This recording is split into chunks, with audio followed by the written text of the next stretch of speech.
Hello, and welcome to our latest episode of our podcast. My name is Chris McNutt, and I'm part of the progressive education nonprofit Human Restoration Project. Before we get started, I wanted to let you know that this is brought to you by our supporters, three of whom are Peter Kratz, Janet Clark, and Corinne Greenblatt. Thank you for your ongoing support. You can learn more about the Human Restoration Project on our website, humanrestorationproject.org, or find us on social media and YouTube. Today, we are joined by Angela Stockman. Angela is a veteran secondary English and language arts teacher, author, and professional learning facilitator. She has presented at state, national, and international levels and has led curriculum, assessment, and instructional design projects in over 100 different school districts. She has written books and resources on writing instruction, including the Writing Workshop Teacher's Guide to Multimodal Composition, Creating Inclusive Writing Environments in the K-12 Classroom, and the recently released The Writing Teacher's Guide to Pedagogical Documentation, Rethinking How We Assess Learners and Learning, which we're talking about today. So thank you, Angela, for joining us on the program. Oh, I feel so incredibly privileged to be here. Thanks, Chris. Yeah, let's just dive into it. Let's kick some things off. Let's talk about your most recent book, The Writing Teacher's Guide to Pedagogical Documentation. And it has this really kick-ass hook in the book description. I was just checking out on Routledge right before we jumped in, and it says, this book is a call to action for English and English language arts teachers who understand that data are not just numbers alone. Learning is impossible to quantify, and students are our very best teachers. So before we get into the specifics of the book, could you talk a little bit about what it means to document learning if it's impossible to quantify?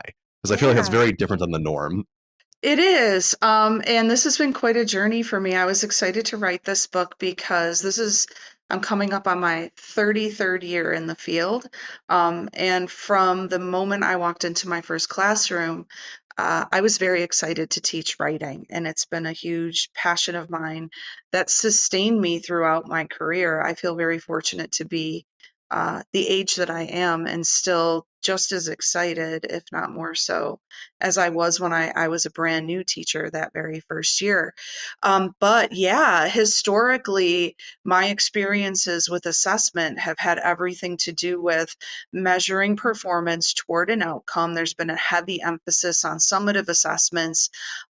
More common forms that look like multiple choice or essay writing that we bring to a rubric in order to produce a grade.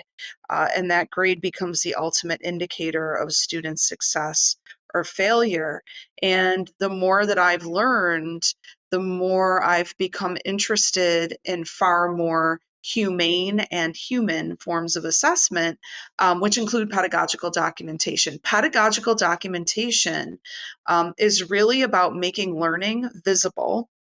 And a lot of my work around that and my learning there has been inspired by Project Zero, Harvard's Project Zero, and Reggio inspired educators who have understood this for a very long time, that assessment is a verb. It's something that we do, it's not something that we give. And when we make the learning process visible and we use all of these fabulous technology tools that we have at our disposal now to take pictures or capture audio or video, or even just sit in conversation, quick conversations too, with learners. And they have the ability to make their thinking visible using representative materials. So for me, a lot of loose parts play, a lot of drawing, a lot of opportunity to talk or perform, and not just reducing everything to written words and written numbers. We're actually able to learn so much more about students' strengths and their true needs. It makes us better diagnosticians too. So I find that when we rely on the numbers, it doesn't really tell me enough about what students truly are capable of. And then I end up making the wrong assumptions often. And so documentation kind of allows us to make the full catastrophe of learning visible. And we can scoop that information that we need, that we want to hold on to, so that we can be far better, assessors and more reflective. It makes that possible. And for me, that is the most exciting and rewarding part of living during this time when we have such access to technology, including AI. AI gives us great potential there too. More on that in a second, because I'd love to Yeah, ask a follow up surrounding AI, because I wonder about some of the, I guess, the pushback that might happen. Let's just talk about that for a which is second. So, probably like, valid. I mean, what's interesting about AI is I was recently at a well, I was at it with you. I was at NCTE, Yeah, and one of the things that stood out to me at NCTE on the conference floor is the growth of AI grading tools, AI feedback tools. They're kind of taking the education world by storm. And what really stood out to me was that they're not just like nice to have, oh, the AI is going to help me write a comment on the student's work. It is very much like, here's the rubric, ABCD, hit a bunch of yeah, check marks. Is that the right grade? Yes or no? And yeah. it's meant to speed up That's or make, it more efficient. yeah. We So can like make bad what, stuff more efficient. yeah. So like what does it look like to use AI in a more humane way? Because I feel like in Yeah. education, a lot of times that's not the case, at least not right now. So I can give you an example in that 3 weeks ago, I brought K-12 teachers together over the course of 5 days. We were broken out into grade level cohorts, so K2, 3, 5, 6, 12.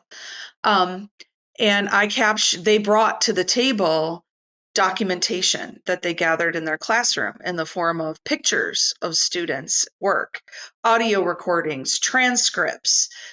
They brought all sorts of student work samples that were where kids were using loose parts to represent the parts of a story and then speaking over it in ways that had them using really high level vocabulary words. Hmm. And one of the biggest findings that came out of our work was that when students were using loose parts to represent their writing ideas, they were using high level vocabulary words that they might not have initially had the print power for, but they were able to translate that, like they were willing to hang in and include those words and metaphor and symbol in their writing because we took it one small step at a time.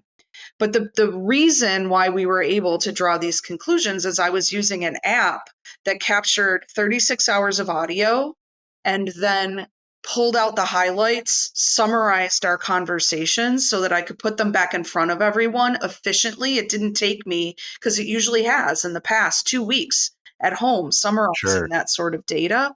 I had it immediately, and I did code the data by hand. And what the AI tool did was absolutely in alignment with my own human coding work. And so to be able to, instead of, and I truly believe that historically we've reduced things to numbers that have diminished our understanding of what students know and are able to do because it's efficient and it's all we've been able to do. But while I'm not so much about plugging a rubric into a tool and using it to generate comments on student work. And I'm not ever about putting student work into an AI tool without their consent to generate feedback, although it does a good job of that. I am all about tools that will help me capture on nearly 40 hours worth of audio, human conversations. And it was sitting in my pocket, it was non invasive, it allowed me to be more present. And those conversations could be a little bit meandering, which was necessary. And it produced conclusions rapidly that allowed us to really discover things that we wouldn't have otherwise. And that's the kind of AI I'm here for. Yeah, I mean, I'm certainly a pro technology person too. I think a lot about the SAMR model, Mhm. where the last level of the SAMR model is redefinition. Yes. And something that's interesting about what you're talking about is that essentially that's something that you really couldn't do in the past. It would not be feasible for an average teacher to listen to 36 hours of audio Right. recording and actually make something of that. Hmm. However, due to the growth in large language learning models, you can, and that's really an impressive feat, and it's really cool. I can't help but self plug. That's also how we do our PD. We Right. essentially are recording hours upon hours of student voice work, and then running it through an AI model to help get our themes. Obviously, there's a human component. We're not Right. just like tossing it out there and just hoping that it works, but it would be you would need a team of hundreds of people to look Right. through these results to do it any other way. And you were there for, like, this is what I love too, and I'm sure it's your experience as well. I was present for those conversations. So when Right. I'm looking at what the AI is generating in terms of conclusions, and I give it back to the team too, we're still in that whole experience. We're impacting it, we're evaluating it, we're deeply engaged with it all, and so we know whether or not it's doing what it needed to be doing. Yeah. Yeah. Going back to just like traditional, I guess, pedagogical documentation, steering it back to that part of the conversation. Uh, Something that you were saying reminded me of when I was teaching. It was early in my teaching career, like year 3, year 4. And I remember I used to give a lot of multiple choice tests because it was very efficient. And I was a history teacher at the time. It was like 10 question multiple choice tests every Friday. And I remember I used to have these students who I thought were doing very well in class, seemed to always participate, always knew the right answers, etc. And they would get like a 5 out of 10 on these tests. Yeah. And it didn't occur to me, sadly, until year 3 or year 4 to ask them, okay, why are we not getting Why? this? So I remember I pulled these students aside, and they were questions surrounding, I think, the civil rights movement. So I'd ask them, like, oh, well, like you put here that Martin Luther King Jr. thought this, or that Malcolm X thought this, etc. And then they would be able to explain the entirely right answer to me, Right. even though that's not what they marked on the multiple choice test.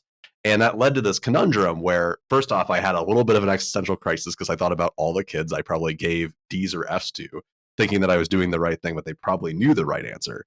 But also, it led to some introspective thinking where we could figure out different ways of assessment. So, what are the other ways that we could capture those moments that you write about a lot in the work? We landed on portfolios, but I'm Yeah. interested to learn more about the examples that you share. So, there's everything. There's like the photo voice method. There's a Right. documentation notebook. Like, Mhm. what does it actually look like to capture student learning in this way? So I think, from my position inside of this work, I am usually a facilitator who's brought in to work with people who are coming from very different places. I have very inexperienced teachers, I have some veteran teachers, I work in very different parts of the world. And so the first thing that I think of is comfort level and Mm, how brittle the teacher is that I'm working with. And brittleness is usually the effect of being completely overwhelmed in their work. And so when I'm working with a teacher who's basically walking in the door going, "Girlfriend, I have no time for this." I need to be very realistic about what sort of documentation approach is really going to help this teacher gain traction and really fall in love with the process because it makes that teacher feel far more effective at what they're mm, doing. And so early on, it might be something as simple as documenting a moment. And my friend Aaron Shorn and Will Rupin at Unruler talk about it in that particular way. Like, if there's something very specific you want to learn in a lesson, maybe you're only going to document one moment in that lesson. Maybe you're going to document your direct instruction. Maybe you're going to document conversation that you have with a student, one student even. So it can be as simple as documenting what a student says, what a student does, or what a learner produces in a learning moment, or yourself, what you said, what you did, what you produced in a moment by taking a picture. And I do this all week long where I will take a ton of pictures and I'll wait until the weekend or when I have a free moment. I literally have next week where I'm going to be sitting with probably over 1,000 photos I took over the last month because I haven't had time. And then start to interpret them. Documentation can also look like a journey where maybe you're going to document how you're teaching inside of a writing mini lesson over the course of a week or a month or even an entire school year. When I work with teachers around improving performance, they might have identified in one district that I'm working in right now, it's become very evident. We have a lot of evidence that's suggesting that regardless of the grade level, students are struggling to both identify and express main ideas in their writing. That's pretty significant because the ability to do that impacts a lot of things as readers and writers and learning human beings. So we've made that a focus for the entire year, and we're not documenting everything. we're documenting how we're teaching that concept, we're documenting how students are thinking about it, and we're documenting what they produce, and we're bringing that data back to the table.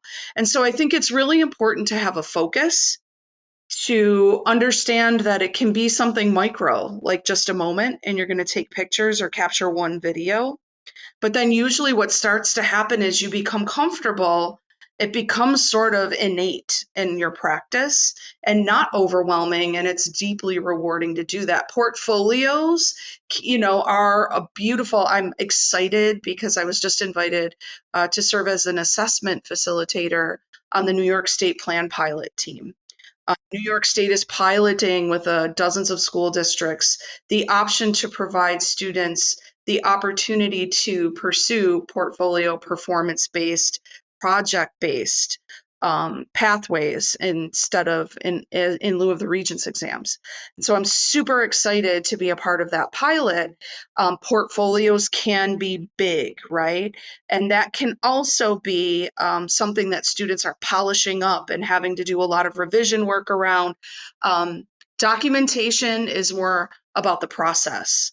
And you can have a process based portfolio as well. And I honestly think that that's a lot of what emerges at the end of a documentation project. I had my students in my assessment methods course at Damon University document their learning for the entire semester. And at the end, what they basically have is a portfolio. But then I think of my daughter, Laura, who's a designer, and her partner, Zach, he's an industrial designer. And they have these gorgeous portfolios that they have posted online so that potential clients can approach their work. So portfolio has some different sorts of translations, but yeah, it can be something very small. And for me, when I'm documenting my learning, I'm often moving at the speed of light and I want to be really present for my students. So I'm just capturing things and I'm not stopping in the moment, necessarily to reflect deeply, but I'm taking a picture, I'm grabbing a video, I'm grabbing student work, knowing that when I sit down to look at and interpret it, it's going to be deeply meaningful. Yeah. Yeah, and it sounds like too, in a lot of the situations that you name in the book, students are the ones that are selecting which forms of documentation best represent their learning. So in many cases, it's the student who's taking the pictures or reflecting on the pictures that are Yeah. provided. And is there a meta component to that? So I wonder if one of the things, for example, that English teachers are looking to do is having students identify main ideas in their writing. That also means that they would be identifying main ideas in their learning through the documentation process. Yes. So Yeah. how do we get like more meta with that? What are the skills that we're learning by doing pedagogy in this way? Well, I think that what's really beautiful, and it's something that's hard to translate for teachers that are not involved in these conversations often. The beautiful thing about pedagogical documentation is it relies on multimodal expression. So Mm, the thinking is that we're not just going to rely on alphabetic text and print, numbers and letter grades to tell us what students know and are able to do. We're going to invite them to perform or draw or build something. And that invites them to use different modes of expression. It requires us to use different modes of documentation, and it also relies on conceptual transfer. And so when we start talking about going meta with all of this and trying to explain to students here's what a main idea might be. Do you notice it in a story? Do you notice it in this photo? Do you notice it in this video? Do you notice it in this animated short that you just watched? Now let's look at your work. What's the main idea of your work? And so what's gorgeous is that more than any other assessment method I've ever used, pedagogical documentation really facilitates another level of transfer, an added layer, and that can be integrated into instructional design in ways that I feel is very sort of organic, where other forms of assessment, the stuff that we've traditionally used, like multiple choice and essay, you're kind of bringing the learning to a halt in order to test whether or not it happened. And then you're getting this lousy data typically that requires you to do more inquiry anyway. For me, documentation is a beautifully integrative approach to assessment because it too is multimodal in nature and it really plays well with teaching for transfer. It's one of those things to me that just feels more authentic and real. Because Yeah, in the quote unquote real world, which the school is the real world, but school is one of the very few places where you're ever going to consistently take quizzes and tests in order to document the things that you know. You might take one of those at the end of like college, like you might have your bar exam or something, but for the most part, it's not common. Or if it does happen, it's used for the most basic things that no one cares about. Like I right, think about safe schools for teachers, where it's like, what's the right chemical thing to use on this type of fire? I don't know. There's all these strange multiple right. choice tests that we have to take. But beyond that, you are doing multimodal expression. You are having folks come in and observe the things that you're doing to tell a story about how you do your job. Or people might, I mean, actually take pictures and videos of your work and use that in order to do improvement plans, etc. It just seems like it would prepare students for not only it's going to prepare students not only to learn more, but just to have more robust learning experiences down the road because they're used to it. Yeah, They're going to and understand. Yeah. what I love, so I use a lot of different tools for documentation depending on the context that I'm in, but one of the tools that I use is Unruler, Aaron Shorn, and I know that you know Yeah. Aaron and Yeah. probably adore He's him on as the much as I do. podcast. Shout out. You I can go listen know. to that podcast episode Yeah. afterwards. And so Aaron, um, one of the beautiful things that I love about Unruler is it looks a lot like Instagram. And Hmm. when I'm working with my students in Unruler, they start to, and documentation does this as well, they start to realize that learning moments are just as worth remembering as maybe that trip I took with my friends last week. And it sort of starts to unschool the learning experience and turn it into something that's worth building memories around. And that can be incredibly empowering and rewarding for students, particularly those who might have sort of been beaten up with grades in the past, right? And they start to realize Maggie Burns, who's my former student, she's an intern now for Aaron and Will, focused deeply on documenting her learning, illuminated a really bad relationship that she had with perfectionism, and she kept documenting her learning after my class was over because she wanted to, because it was helping her, learn things about herself. I think what all of us who are connected online and who have been connected educators through social media have been doing, that has brought us into relationship with each other, is we've been documenting our learning and sharing it Right. on Twitter and LinkedIn and Instagram. So that is a really beautiful thing. And I really think it starts to shift how we value learning and where we value learning outside of the walls of school. Testing, all of those tests, really, we give them because teachers want to have certainty and leaders want to have certainty that some basic things have been learned. And Sure. that's okay. There's a time and place for multiple choice. I'm not going to totally diss it. There are times when I will use selected response because I just want to know, do they know the basics?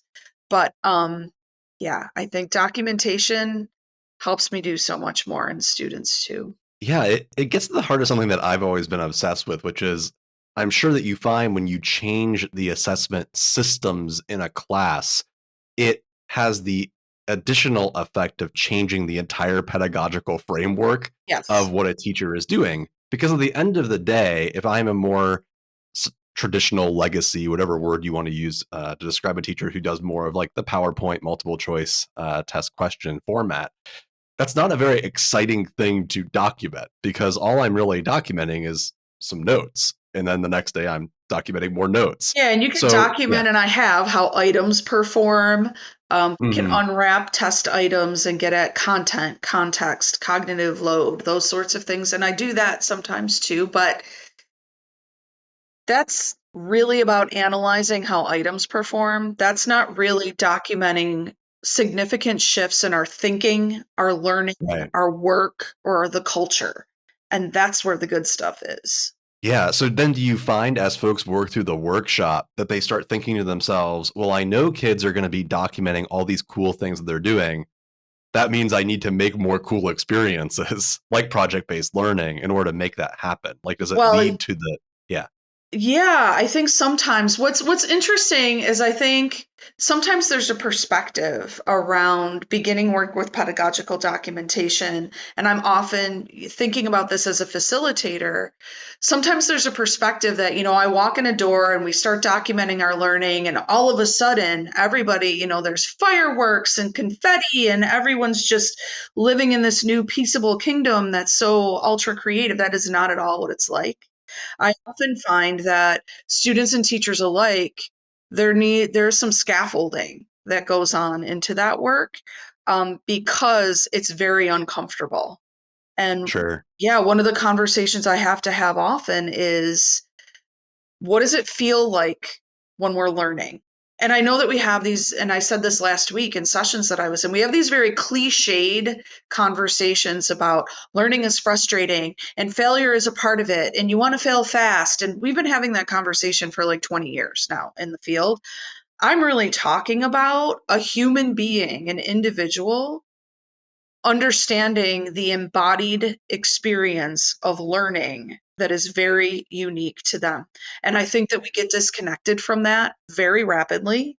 And unless you understand that feeling for yourself, you don't know when to document your learning unless you're being really directed to do it at a certain moment. And so in the beginning, it does feel like teachers are selecting and students are selecting very specific moments to pause, reflect, and document. But where you want to get eventually is to a place where it is intuitive because I am self aware and I know when I am learning and what that feels like for me. And that is changing how I learn. And when that starts happening, then you start to see a shift in teachers' relationships with students and students' ownership and influence over the curriculum and also how things are being taught. That takes time. It doesn't happen in the first 2 weeks, right? It is definitely a process. I have made that mistake. I remember when I first shifted over to portfolios, I got really into the idea of unschooling the classroom. And Hmm. the very first thing I did was like, well, I'll just put, 20 standards up and kids will just tell me whenever they learn about those standards. They have no And clue. that's it. It'll be great. It'll work out fantastic. And I learned right away that does not work because first off, kids freaked out because like, how am I supposed to know which one of these things goes with which Right. standard? Why don't you just It's like tell me? you're ripping the Yeah. rug out from under them. That's always been the teacher's job. They Right. haven't paid Right. attention to it. They haven't been developing that facility in any way. Right. I also didn't have any resources prepared to help them. Like I didn't anticipate how much work it would take to have that scaffolded journey. Yes. Um, by the time I left the classroom, that was an ongoing process that happened at least once a week. We did portfolios, but we did not start there. It very much started like where you're saying, where it's like, Right. hey, on Friday, we're going to talk about what we learned this week. And here's like one standard. Which one do you think that goes with? And it was Right. very much like an elementary look at how do we choose the things that we're learning. But it does get to that point where kids like my one of my most proud moments concerning portfolios when kids would do something in another class and then come up to me and say, can I use this Can I thing I did put in my this in my science class for your portfolio? standard? I was like, yeah, that's amazing. And then a bunch of kids would replicate it and then you just have like a lot of people Yeah. thinking that way. It's And then amazing. it starts to roll. That's where you really start to get traction that moves you toward down a new bend in the whole path. Right. That's really exciting. Conversations that I sometimes have with teachers and administrators too, where there will start to be a lot of frustration expressed around standardized testing.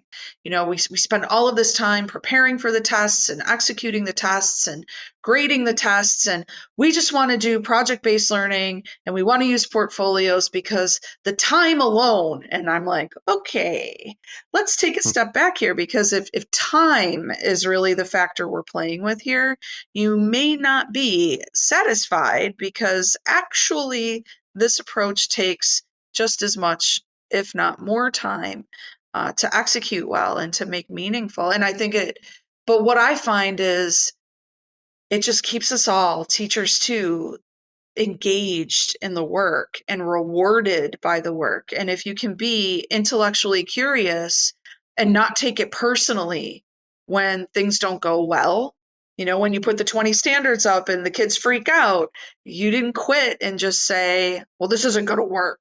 No, you kind of leaned into it like, all right, how am I going to? It becomes a fun problem to solve in some ways too. Right. And Yeah. that's really the spirit that you have to come at all of this with in order for it to be rewarding. Yeah. It helps you connect with people too. Like that to me was Mhm. the big standout moment, was that I think I was always pretty good at having like positive relationships with kids, but not necessarily connecting with them at the learner level. Right. So when you start doing this process, you really know, in this case for me, all 125 kids and what their levels are at, to the point where I never had any concern at all. When I stepped out of the classroom, that was the beginning of the open AI Right, me cheating either. surveillance movement. I never once thought to myself like, oh, is this open AI work or whatever? Because I No, already saw their stuff from like right, 4 weeks ago. They've been working on it. right. So it'd be really hard. I mean, it would almost be impressive if they were cheating at Yeah, that point. it reminds me of I taught an action research course this semester, and at one point in the semester, my students were documenting their learning. And at one point in the semester, I became concerned. We were doing lit reviews, and it seemed to me that many of my students might have been using AI for the Mm, lit reviews, but it opened up this really powerful conversation with my department chair over, well, what's the purpose of the action research project?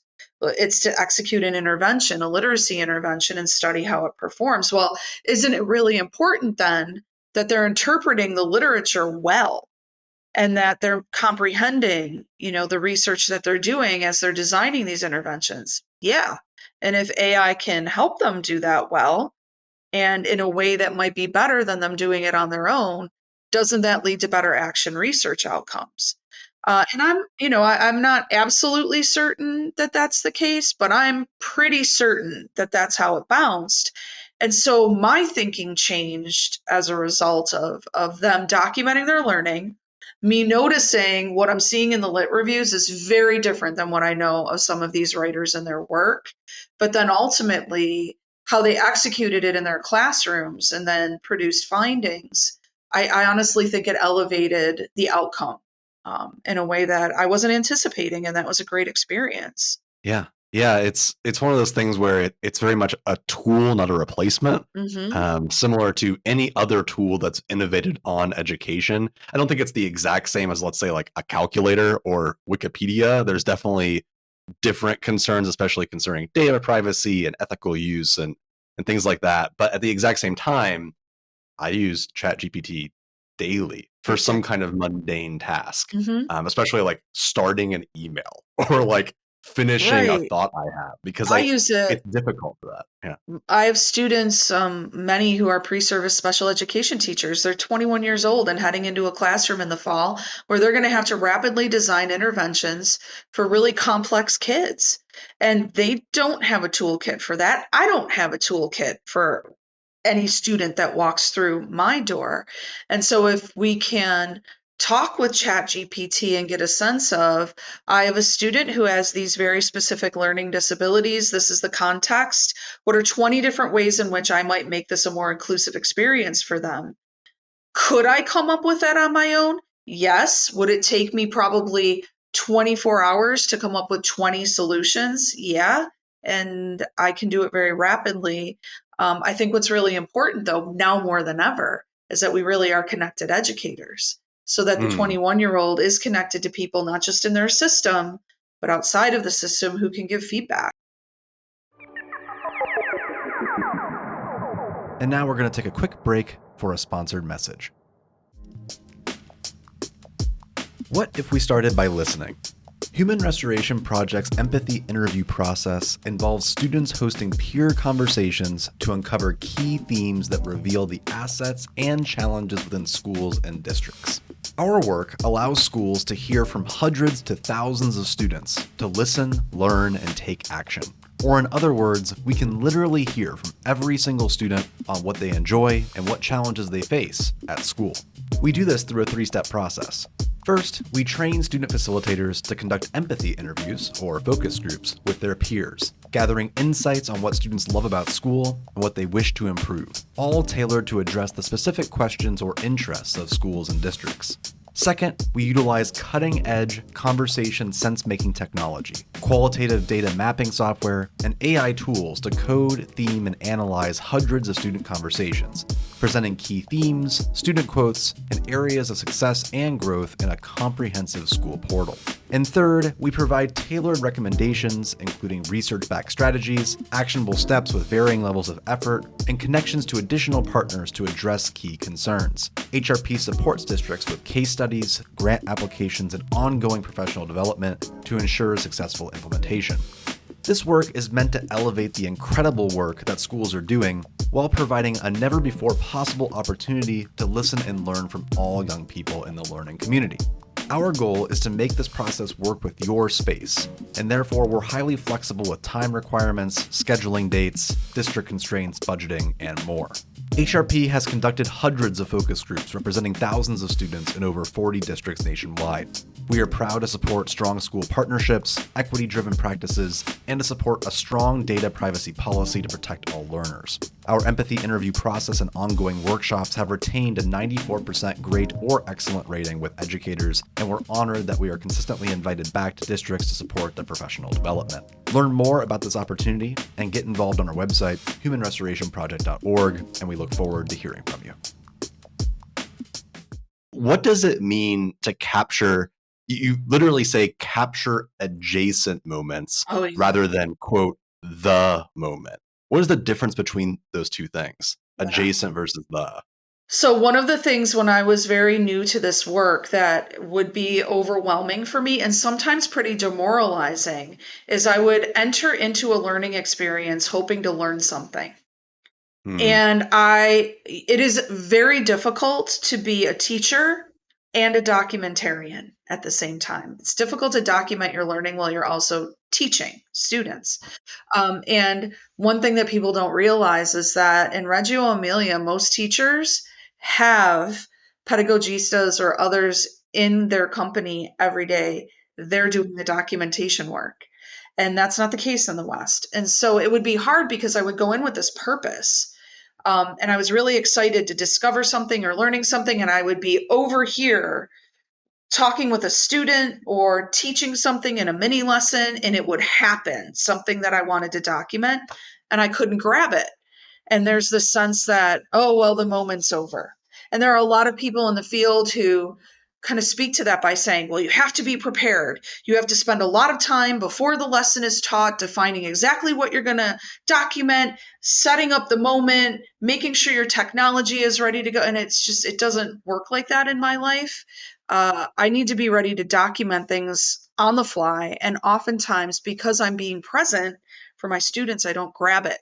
But what can happen is when I'm done teaching my lesson, I can walk over there and take pictures of the work that's emerging, or ask the student a follow-up question, or capture a picture of something, that a chart, or it might not even be particularly meaningful, but what I can do is try to document what still exists in the wake of the moment. And then later, when I'm reflecting, I'm going to remember what that was that I wasn't able to capture from beginning to end. And the learning might be a little bit different, but it's still very valuable. Also, something that not only helps you and students, but it also helps, I would imagine, families and caregivers, because they're able to see that work. Because I mean, there is something to be said about the learning process, as you mentioned earlier, that word journey. And a journey or wayfinding requires you to have connections with other folks, whether it be other students in the room, teachers, parents and caregivers, whoever that might be, even community members in this work. And it really, I think, helps demystify the learning process as not being something that's one and done, but as something that you're just doing. You're doing by being there. But what does that look like big picture? How do you shift folks' perspective? How do you shift folks' perspective from this very standardized look of education towards something that is multimodal, recognizing just how ingrained that sense of every 9 weeks, we report a grade, and that's what the grade is. And that's how we determine things like athletic eligibility and Mhm. all these different things. Because these are questions that we run into a lot. We like everything that you're doing, but we're just going to adapt to the traditional system in order to make it work. So like Yeah. we'll use a portfolio, but you'll get a grade at the end of the 9 weeks. Yeah. In a perfect world, I'd like it to just be the portfolio, but I Yeah. also recognize that that's not realistic. Is there work being done to help make that more holistic, to shift Well, towards more of a I grade? think that the sort of shift that you're talking about requires policy change Right. in order to really make that work. And so I mentioned before, initiatives like the New York State Department of Ed Plan Pilot, that is the policy change. It's one of them. Um, that might make a real difference there. At least that project might influence policy change, right? And so I think to really get there, we need policy change. That said, if we flipped a switch tomorrow, policies changed, and we have all of these teachers and leaders who have been dedicated to doing it the way we've always done it, that is not necessarily going to have the outcome that we want it to have, right? And so for me, what I find deeply rewarding, it's the best part of what I get to do, is I'm invited to come in and lead the shift to standards based grading and reporting in a system. And usually that's happening more K-6 than it is at the middle school or high school. But when you shift Mm, to standards based grading, people often think it's about the report card, and it's not. It's about pedagogy, and it's about the kind of assessment that's happening in the classroom, and really shifting practice to document learning, to focus more on formative, to move away from averages and more toward mode, to get real clear and start having conversations about what progress really looks like and a mastery scale. What's really lovely is when they begin sharing standards based report cards with parents, and then they have all of this documentation to support um, the assessments that they're making, and parents and teachers start to value that. That's where I think the real shift happens, is when we're able to give a different level of information to students, and students are able to gather a level of information that matters in those conversations, and levels of concern and levels of joy, levels of concern come down, levels of celebration and joy start to emerge. And what really happens with documentation too is kids who might not necessarily be performing well in math, science, English, and social studies, when you start documenting their learning, you learn that they're great speakers, or that they know how to draw and can do that really well, or that they are great story makers. And if they can build a story, and they're doing that at home by, they're building video games, and they're right. coding and doing all the, what's so important about the documentation piece too, and moving in those directions, is it illuminates what kids are good at in a way that's going to give them their career and their future. And so that's when parents and teachers and kids and leaders all start to understand the importance of moving in that direction. But I honestly, and people are going to disagree with me here, I honestly think that if we just flipped that switch tomorrow and mandated that, we all move in this direction, I don't think that that would go well, because we got a lot of cultural shift to handle inside of the field. And something that I appreciate about the work that you're doing is that it's not that we're blaming teachers, it's a No, systemic problem. right. And teachers need a lot of support to make those shifts. Just briefly, I remember when I wrote this piece a while ago about kind of the history of the A to F grading scheme. And something that stuck out to me is that there's this letter from 1936 where it was a group of teachers of this random public school, and they actually stopped using letter grades for a series of years, and they shifted towards a narrative, like they would just write up what kids were doing and they'd send it home. And it was mind-blowing to everyone involved. They were like, the kids learn more, we loved it, it was amazing. And then they stopped like just a few years later because it wasn't sustainable. Yeah. They found that like there's no way that we could keep doing And this. that's the solution. These It's are the Yeah. solutions we really need. And I truly believe this is where AI can help us. And I don't know what the answers are, but I think that there's such potential there to make these more human forms of assessment manageable, Right. and more efficient without necessarily compromising the integrity of what we're doing. And I think that's exciting to think about. So then kind of moving into, I guess, like a final question. In what spaces do you see AI shifting that? Like, is this a certain tool, a certain prompt? How are you using AI in order to demystify that? Yeah. So the most powerful AI tool that I use is one that I've had in my pocket for many years now. It's called Otter AI, and I'm Sure. sure there are others like it. They're not paying me to say anything. You can edit this out, of course. But I am using an AI augmented voice to text app that captures audio and narrative. And as I'm documenting my learning, I'm walking the room. I've just taught a lesson on, how to create a claim for an argument.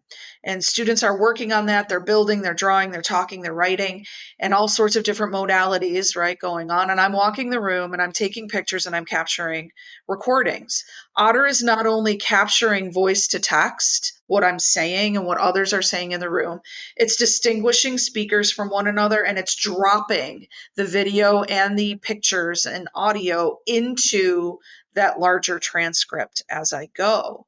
And then it codes all of that data for me the minute that I hit end on the recording. So for me, that is the way that AI is enabling me, and it's acting as, an assistant inside of a really complex process where I'm capturing a ton of qualitative data, and it would not be sustainable if I was still teaching 8th grade and I had 130 students that I'm trying to do this with every day inside of 27 to 42-minute classes, which is what I had.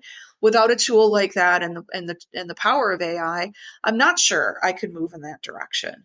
And that's a totally realistic. So when people are saying, well, teachers should be doing it differently. No, was absolutely impossible unless you had really small class sizes, really long classes, and some good assistants in the room helping you to document. And so I think the future is really bright here with these tools. Thank you again for listening to our podcast at Human Restoration Project. I hope this conversation leaves you inspired and ready to start making change. If you enjoyed listening, please consider leaving us a review on your favorite podcast player. Plus, find a whole host of free resources, writings, and other podcasts all for free on our website, humanrestorationproject.org. Thank you.